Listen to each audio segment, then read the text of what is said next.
پێغەمبەر صلی الله عليه وسلم ئەفەرمێت لو تعلمون ما أعلم لضحكتم قليلا ولبكيتم كثيرا.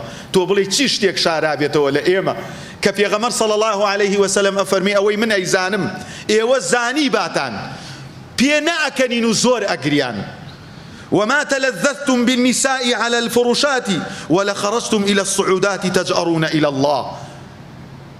نەوەکو خەڵکی عەوام بەڵکو مامۆستایانی ئاینی و ئەوانەی کە نوێنەری دینن هەر نەجار نەجارێ ژنێ بێن و دانەیە تەلاق دەن. پێغەمبەر صلی الله عليه وسلم فەرمێ لەزەتیشتان لە خێزانەکانتان نەئەکرد کە خۆشترین شتی دنیا ئەوەیە ئینسان ژن بێنێ و لەزەت لە ماڵ و مناڵی خۆی بکات، سەرجێی حەڵاڵ لەگەڵ ماڵ و مناڵی خۆیان بکات. ئەفەرمێ ئەوەی من ئەمزانی ئێوە بتان زانیایە لضحكتم قليلا ولبكيتم كثيرا. زۆر بەکەمی خەندە بە لێوەکانتانەوە ئەبینرا و بەردەوام گریان لەسەر چاوتان ئەبوو.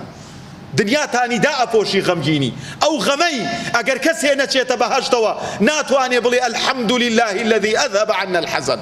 سپاس بۆ ئەو خوایەی سواڵی دنیای لە کۆڵم کردەوە.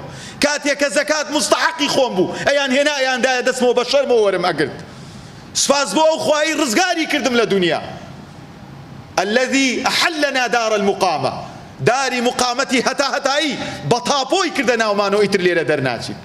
ئەوە ژیانەیە ئەگەر ئینسانی موسڵمان هەوڵ و کۆششی بۆ نەکا بەو شێوازە ناتوانێت لەوێ وا بڵێ لضحكتم قليلا ولبكيتم كثيرا. تۆ بڵێ چ شتێک شارابێتەوە ئێمە نایزانین لەم خەوی غەفڵەتەیە، لەم خەوی نەزانی و نەفامیەیە، لەم خەوی جەهلەیە کە وەها گیرمان خواردووە بەدەست 4 دۆلار و 4 دیوار و 4 چەکدار و 4 نەزان و 4 نەفام کە لایک و کۆمێنتمان بۆ بکە.